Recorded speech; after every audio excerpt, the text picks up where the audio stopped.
What up? Welcome back. It is Bones. And in this one, we're going to do something a little bit strange, a little bit freaky, and that is take a look at my first Marvel Legends that I have purchased in, it has to be around 4 years or more, that I have not bought an actual released Marvel Legends. Now, the main reason I am doing this is because I have actually been waiting for them to do a redo of Luke Cage. Now, my history with Marvel Legends actually goes back to the Toy Biz days. And actually, right before Hasbro picked up the line, I actually stopped collecting Marvel Legends altogether. I sold about 98% of all of my Marvel Legends, and I only kept my favorites, or the ones that actually meant something to me. And I moved on to collecting completely DC action figures. Now, I am a huge Luke Cage fan, also the team of Power Man and Iron Fist. Now, I actually went to my storage because I used to have a huge comic collection, and a long time ago, I sold all of it, and I only kept a couple of series that really meant something to me, to my childhood, to what brought me up and made me who I am today. And one of those, of course, was my complete run of Luke Cage, and eventually it does switch over to Power Man and Iron Fist. And then I also have that complete run, which was awesome for me. I love those stories. And they switched artists a lot of the times, but it made for some interesting comic books. And then I finally made it to the final issue of Power Man and Iron Fist. Now, they do live on in the comics continuity from Marvel. They did change Luke Cage in the 90s and 2000s to a more contemporary, clean shaven Luke Cage, but it is just not my style. I prefer the early 70s and 80s version of Luke Cage, and I always have. Also, a huge Iron Fist fan. That's mainly one of the reasons why I actually got into Power Man, was because one of the first comics I saw was actually a Power Man and Iron Fist.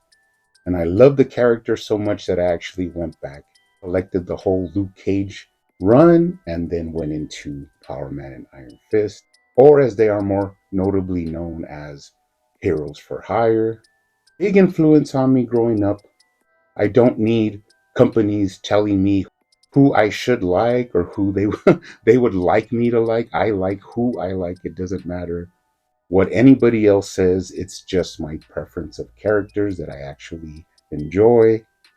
I always thought those early comics were really like grimy and, from the streets, which is something that I actually proud myself on, as being coming up, from the underground. Stories had a lot of cool, like, artwork that went with it. I think Buscemi was one of the artists that really caught my eye in those times. And he also did Conan, which is another one of my favorite characters. Had a little feel of like crime and a more gritty feel to the streets, which I enjoyed. And then, of course, bringing in Danny Rand, Iron Fist, it just made a whole. They actually complemented each other really well and gave you a view from both ends of the spectrums, which I think was really needed at the time, and also influenced me into how I think today. So I did hear about this figure when it was rumored or announced, and I was really anticipating it. Now, I have not touched a Marvel Legends in a long time, especially from Hasbro.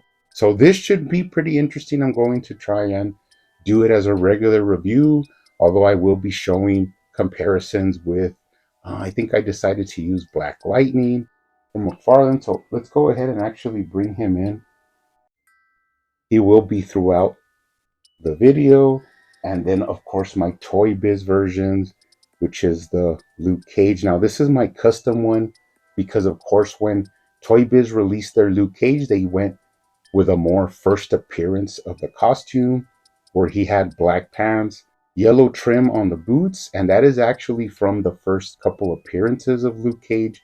He didn't transition into the Heroes for Hire look, which is my preference, until later on in the comic line, which is what this is actually based on.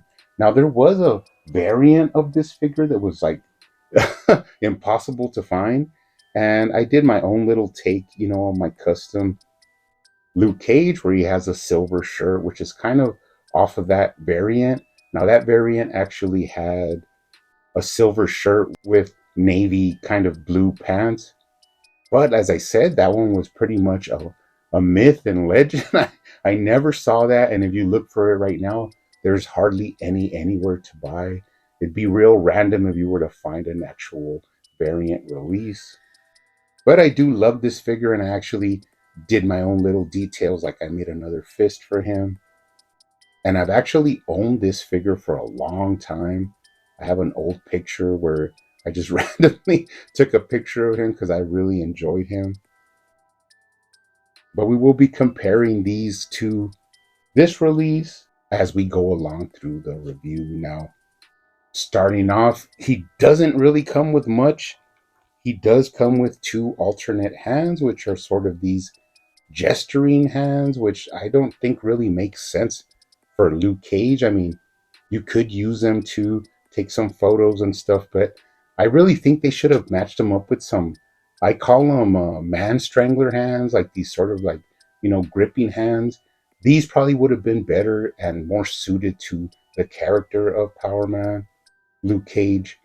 But I'm not sure why they didn't go with those, but you do get, two alternate hands.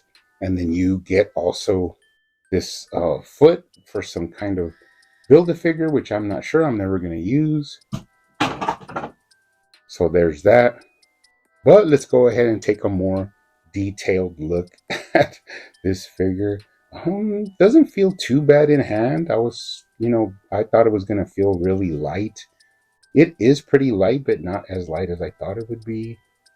Now, first impressions, the shape of his body and everything, like the silhouette that he cuts is a completely different style of the way the Toy Biz era did him.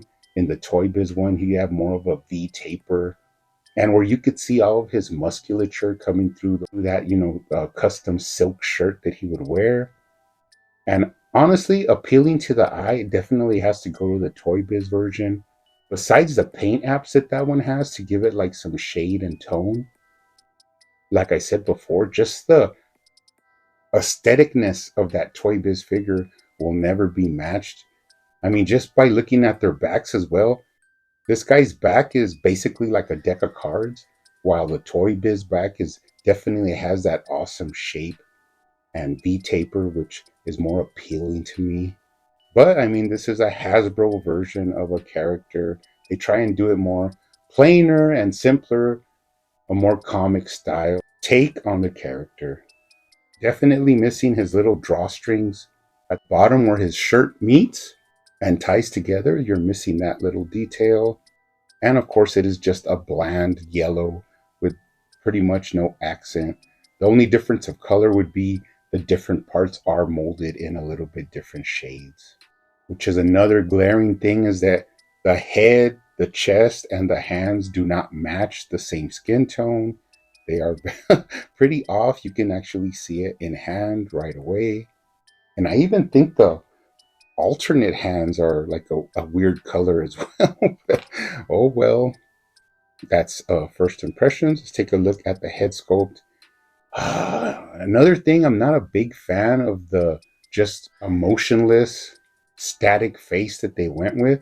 I mean, the only thing I could think in my mind is that they are going to do a future release with a 2-pack with Iron Fist, and then they might give us the blue pants and the angry face. I mean, that's all I could think. And right there, they're actually doing some McFarlane style tactics to selling action figures. But I always hear Marvel fanboys, touting Marvel as the best. So this is pretty interesting to see. Now, that's another thing. They always push Marvel as having alternate heads, alternate hands, and here we get the very minimum. Even McFarlane is starting to give a little bit more hands with the figures and dipping his toe into alternate head sculpts. So for to see Marvel Legends, actually regress is actually kind of sad. And I know people could say, well, Bones, that's just one figure. But actually, I have been having an eye on a couple of figures that I wanted to buy that like are characters that mean something to me. One of them was Quasar, the other one was Speedball, and those figures actually come with no alternate hands or alternate heads as well. So it's not just a one time thing. This is actually something that Legends is starting to do more and more of while still charging a premium price. If you round it off, this Black Lightning figure I picked up actually cost me $21. And if you round it off, this one actually cost me 28 and is definitely at a smaller scale than the multiverse. So not a big fan of the head sculpt. It looks basically like Luke Cage, standard characteristics, and also those eyes. I mean, those eyes are I don't know what he's looking at, but he's mesmerized or or hypnotized, but not a good head sculpt. And even the difference between his headband and the Toy Biz one, this one is like a dull gray silver, while the Toy Biz, of course, use an awesome shiny metallic silver for their paint. So not a big fan of the head sculpt. Hopefully they do a different version in the future. But then of course I will be having to buy multiple figures to get what I want. And that is something that people criticize McFarlane about all the time. Let's take a look at the articulation. Now he does look down very well, looks up as well. You got right to left. But of course, per usual with the legends that I have touched, they have no side to side at the head, while you can see that the Black Lightning has all that articulation and still has the tilt from side to side, which gives you more range.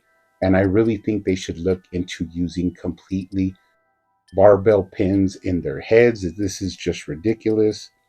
And of course, when you do lift his head up, you can see that ugly joint, that ring joint there under his neck, while DC Multiverse does not have that problem at all.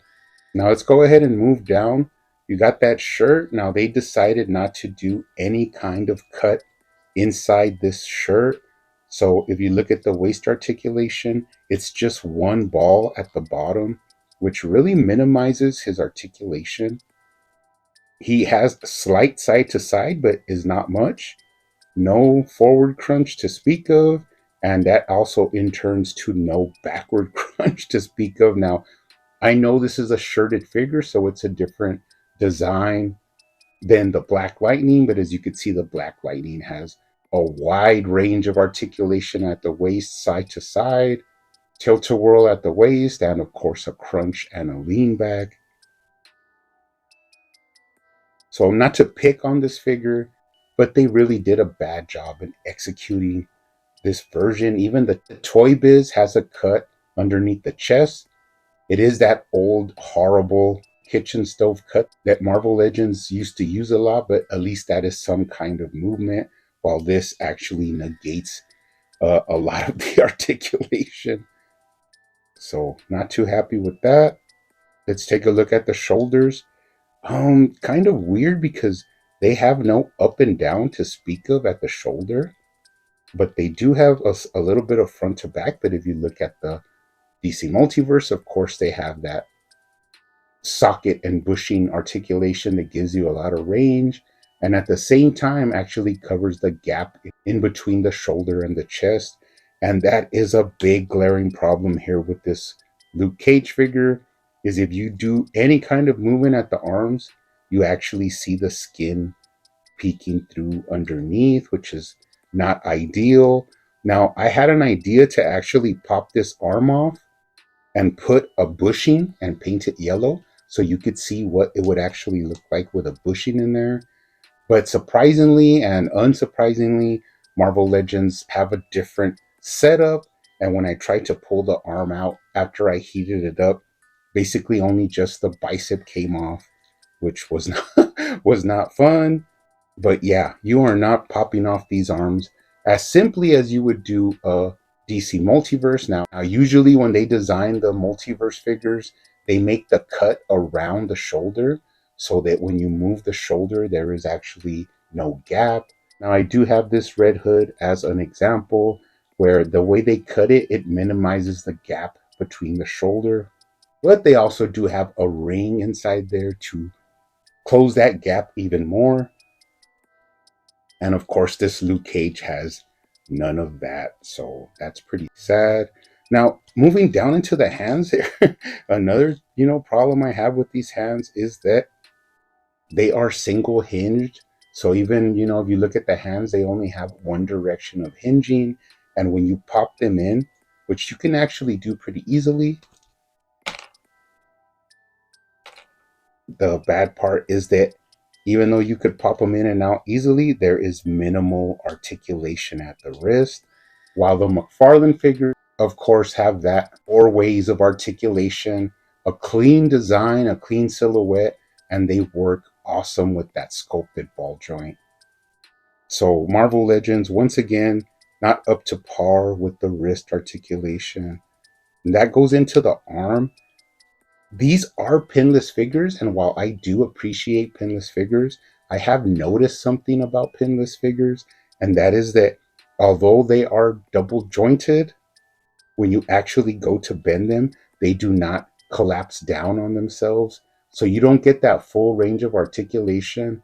And although the DC Multiverse has pins, they do get that added range and are able to snap down and get a full range of articulation. And I think this is because when they design the pinless, they don't really take into consideration the way the two parts will mesh. And sometimes they even only get 90 degrees because of the way they are executed. So that's another double-edged sword about pinless and pin technology. You kind of lose some of the articulations at times. Of course, this is not for every figure, but it is still an issue. Now, I don't really like these hands on Luke Cage, so I will actually go back to the fist.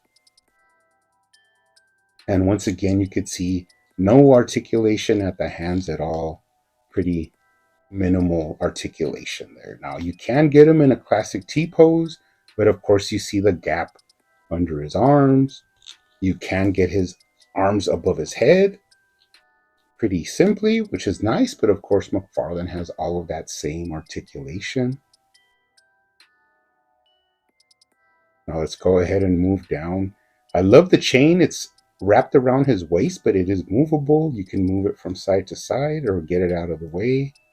But one thing I do not like is the gap between the crotch and the thigh area. It is a constant gap. It never goes away. You always see it. There's a big space between the way the trunks are actually cut and where the thigh begins. And this is a glaring eyesore to me. I cannot look at it and not see it. It is something that I have always mentioned in my reviews. If you look at the DC Multiverse figures, they have a clean line where they don't have any gap between the thigh and the trunks. And to me, this is a more appealing aesthetic with the action figures. It's just what I prefer. And moving down from that, you get even a more horrendous eyesore, and that is those horrible thigh cuts. Now, the reason I always say that they're disgusting thigh cuts is because basically when you move the thigh, you cut up the sculpt so bad that it does not look natural anymore. And that is when you move it even a slight bit, it already cuts up the sculpt work of the leg. And I see this on figures. That's usually the first thing I notice is the thigh cuts. Not a big fan. I know Legends people love their thigh cuts, and I guess they love their gap between their legs and the crotch as well, but that's just not for me. Now, surprisingly, when you take a look at the leg articulation, he can kick up very well, at least, 90 degrees, but he has no kickback at all. And as we know, if you look at the DC Multiverse, they can kick up way higher because of the rubber in the trunks, and they can also kick back even more for that same reason that the trunks are made of a soft rubber, and that allows for more movement and articulation. Now, popping out the leg, You can move the boot from side to side by using the thigh cut, but I just do not like that.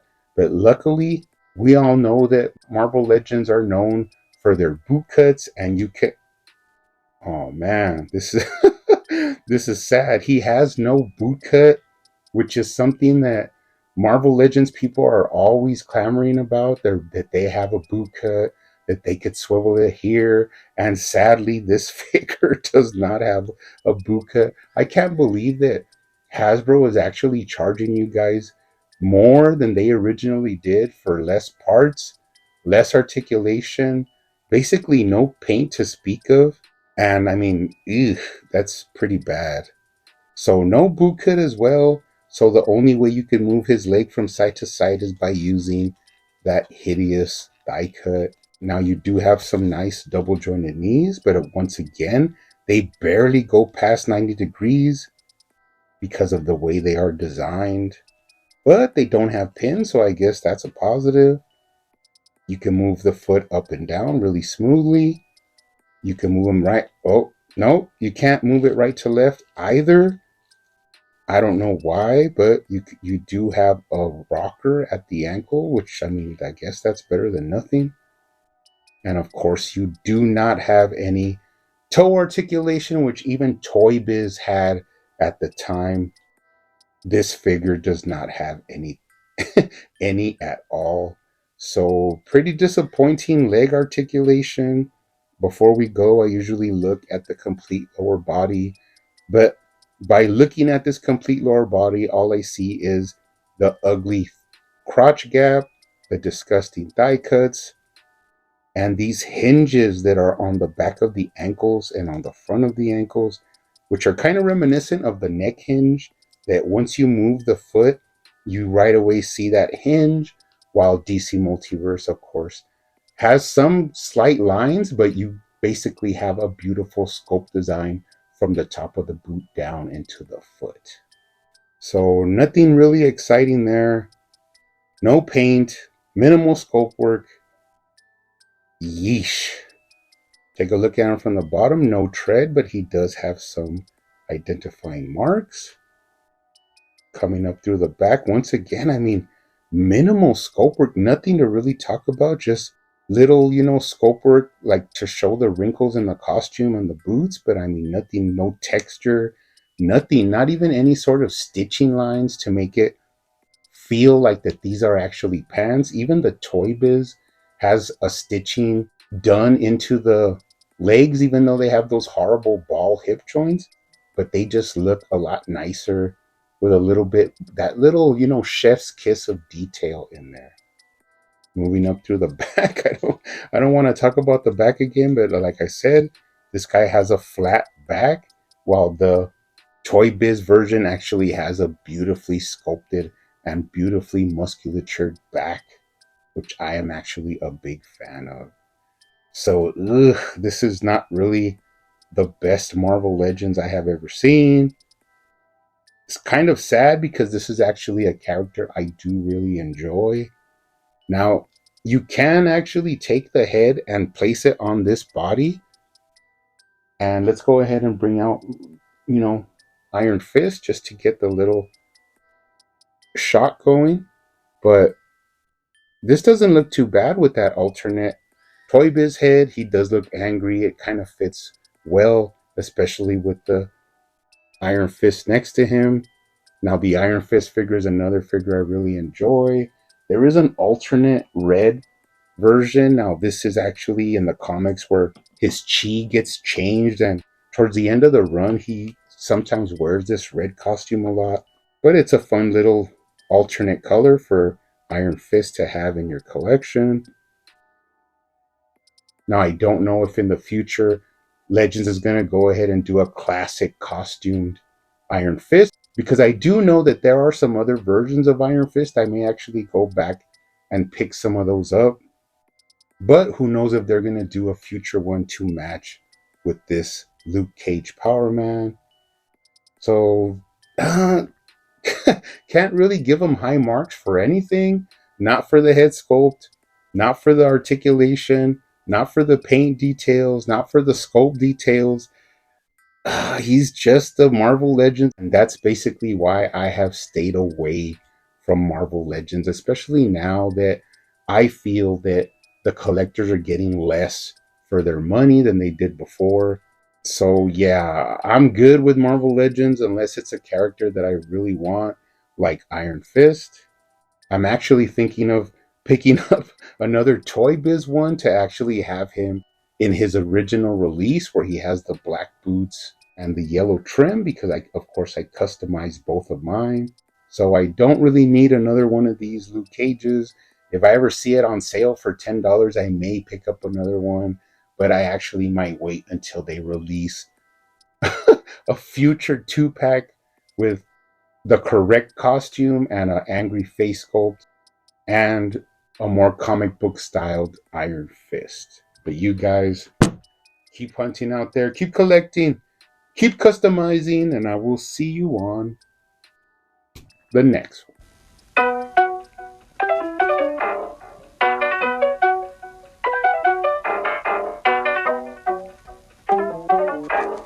They used to call me Crazy Joe, but now they can call me Batman.